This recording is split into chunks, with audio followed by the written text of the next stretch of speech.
ये कहानी ममता की है। बचपन से ही घर में ये एहसास दिलाकर पाला गया कि औरतों को बोलने का हक नहीं है।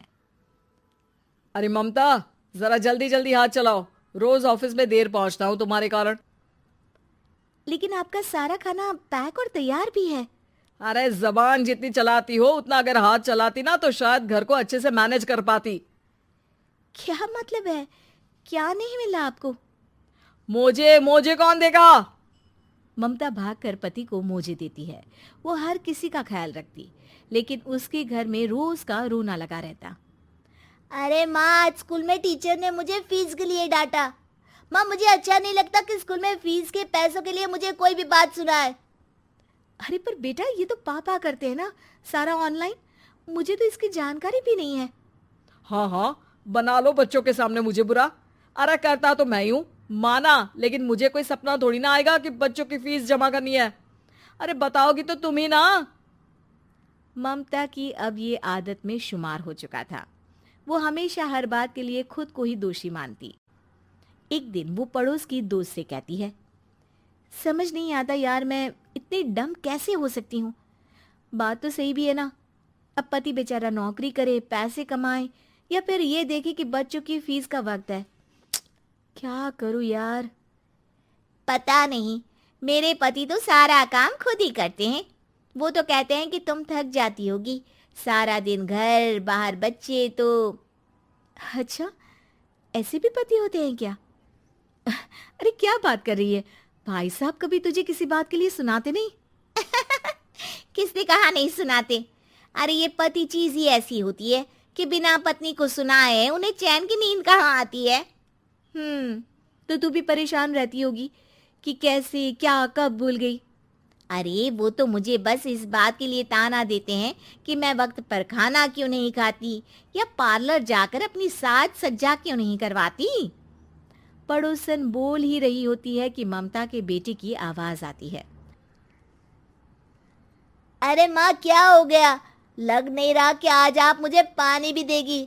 अरे कब से खाने के लिए वेट कर रहा हूँ। अरे यार, मैं चलती हूँ। बेटा खाने के लिए वेट कर रहा है, मैंने उसे खाना भी नहीं दिया। अरे 12वीं में पहुंच चुका है तुम्हारा बेटा, उसे बोलो खुद पानी लिया करे। मैंने तो अपने बच्चों को काम करना सिखाया है। अरे यार, खुद की भी तो कोई लाइफ है। माना जब नहीं कर सकते थे तो किया, लेकिन अब इतने बड़े बच्चों की हर बात मानेंगे तो मुश्किल तो अपने को ही होगी। ममता को पड़ोसन की बात में दम तो लगता है, लेकिन करे क्या, आदत भी तो खुद ही ने डाली थी। ममता घर जाती है कि तभी बेटी आ जाती है। माँ, परसों मुझे एक शादी में जाना है। तेरी वो जो लाल वाली साड़ी है ना, उसे दे देना। मैं आज जाकर टेलर को दे दूंगी, वो उस साड़ी से सूट बना देगा। अरे नहीं नहीं तारा, वो मेरी माँ ने मुझे दी थी और उस साड़ी से मेरी काफ़ी भावनाएं जुड़ी हैं। तुमको ना मैं दूसरी साड़ी दे दूंगी।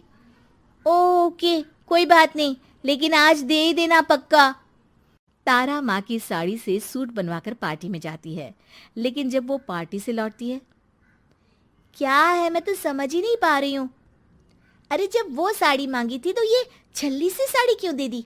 मैं ही पागल थी जो इस साड़ी का सूट बनवा लिया मैंने। माँ, जानती भी हो कि कॉलेज में मेरी कितनी हंसी उड़ी। तभी वहां ममता का पति सुनील आ जाता है। अरे गवार औरत, जब बेटी साड़ी मांग रही थी तो दे देती ना। अरे पापा, इनके तो इमोशंस जुड़े थे उस साड़ी से। ममता इतने सब के बाद भी कुछ नहीं बोलती।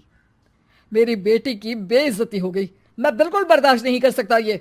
मैं नहीं चाहता कि मेरी बेटी से कोई भी ज्यादा सुंदर लगे पूरे कॉलेज में।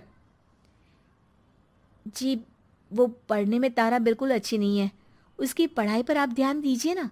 अच्छा, अब तुम मुझे बताओगी कि मुझे किस पर ध्यान देना और किस पर नहीं। रमेश जैसा ही ये वाक्य पूरा करता है, ममता की बेटी और पति उस पर जोर जोर से हंसते हैं।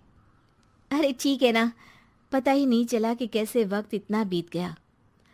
अरे कैसे पता चलेगा माँ, हम लोगों के पीछे जो तू बैताल की तरह चिपकी रहती थी, तुझे कैसे वक्त का पता चलता। ममता को पहले सास ससुर, फिर पति और बच्चों की तरफ से इस तरीके की बातें सुनकर उसका मन बहुत दुखी रहता था। एक दिन, सुनो ना, बहुत दिनों से कमर के नीचे बहुत दर्द रहता है। कल मैंने देखा तो एक फोड़ा था। अरे ममता, एक बार अपने पति से बात करो, वो तुम्हारा फोड़ा डॉक्टर को दिखा देंगे। अरे नहीं नहीं, वो तो गुस्सा हो जाएंगे। अरे क्यों गुस्सा हो जाएंगे? तुमको दर्द है? हाँ, लेकिन वो यही बोलेंगे कि ऑफिस जाऊं या फिर तुम्हें लेकर डॉक्टर के पास। तो बेटे से ही बात कर ले। अरे वो तो मैं कर लूं, लेकिन फोड़ा है ऐसी जगह कि उसे बताते मुझे शर्म आएगी। लेकिन कुछ ना कुछ तो करना जरूरी है ना। ऐसे कब तक फोड़े के दर्द से तड़पती रहेगी? अब तो सोच रही हूँ कि इनसे बात कर ही लूं, वरना दर्द के मारे कहीं मर ना जाऊं। लेकिन शाम को, ममता, क्या किया तुमने आज? खाने के डिब्बे में कैसा खाना दिया था? दाल खराब हो गई थी। कब की थी? दाल तो मैंने सुबह ही बनाई थी, खराब कैसे हो गई? अच्छा सुनिए ना, मुझे कहना है कि अरे गरम दाल बंद करोगी तो ऐसा ही होगा ना। बेइज्जती हो गई सबके सामने मेरी। ऑफिस वालों ने ऐसा मजाक उड़ाया कि क्या बोलूं। कल से ठीक से खाना देना है तो देना, वरना खाना देना बंद कर देना। बाहर खा लूंगा मैं। ममता, जो पति से अपनी परेशानी बताने वाली थी, वो अब ये सोचने लगती है कि कल से पति को खाने में क्या दे। अगले दिन ममता थकी थकी सी हालत में, आप लोगों के लिए नाश्ता बना दिया है, खाना बनाने की हिम्मत नहीं है आज तो। रात भर सोकर थक गई है ना, इसीलिए तो खाना नहीं बना सकती। हिम्मत नहीं हो रही है, मैं बस सोने जा रही हूँ। बस मैडम को सोने का बोल दो, फिर देखो कैसे सोती रहती है। माँ, फिर वही पराठा सब्जी। अरे हमारे साथ के दोस्त एक से बढ़कर एक नाश्ता खाना लेकर आते हैं, आप तो बस। सभी घर से निकल जाते हैं, लेकिन जब शाम को बेटा घर आता है तो घर में अंधेरा रहता है। बेटा लाइट जलाता है। क्या माँ, तुम्हारा भी जवाब नहीं है बिजली का बिल बचाने के लिए? वो बोल ही रहा होता है कि सामने माँ जमीन पर लेटी मिलती है। वो उसके पास जाता है। अरे माँ, क्या हो गया माँ? तभी वहां पड़ोसन आती है। अरे बेटा, तुम्हारी माँ के पैर के पास एक फोड़ा है, जिसके कारण ये लगातार कमजोर होती जा रही थी। मैंने उसे पहले ही कहा था कि घर में बता दो, लेकिन तुम्हारी माँ किसी को तंग करना नहीं चाहती थी। तभी वहां डॉक्टर आ जाता है। अरे इनके ऑर्गन में दिक्कत है, कोई बात है जो इनके मन में खटक रही है। अरे नहीं नहीं, इसके मन में कोई बात नहीं है। कोई काम है नहीं ना इसके पास, सारा दिन बस घर में ही रहती है। देखिए, मैं तो ये नहीं जानता, लेकिन हाँ, इनके मन में हमेशा कोई बात रह जाती होगी, इसीलिए उनकी ये हालत है। अगर आप समय से नहीं ले आते तो हो सकता था कि। अरे नहीं नहीं डॉक्टर साहब, हम पूरी कोशिश करेंगे कि वो ठीक हो जाए। हम लोगों ने अपनी ही परेशानी माँ के सामने रखी, लेकिन किसी ने माँ की दिक्कत को जानने की कोशिश तक नहीं की। हाँ, मैंने भी ममता को हमेशा घरेलू जरूरत से ज्यादा काम का नहीं सोचा था। ममता को होश आता है और वो खुद को अपने बेडरूम में देखती है। वो उठने की कोशिश करती है कि माँ, अब आप नहीं उठेंगी। हम लोग है ना, हम लोग आपको पूरी तरह से खुश रखने की कोशिश करेंगे।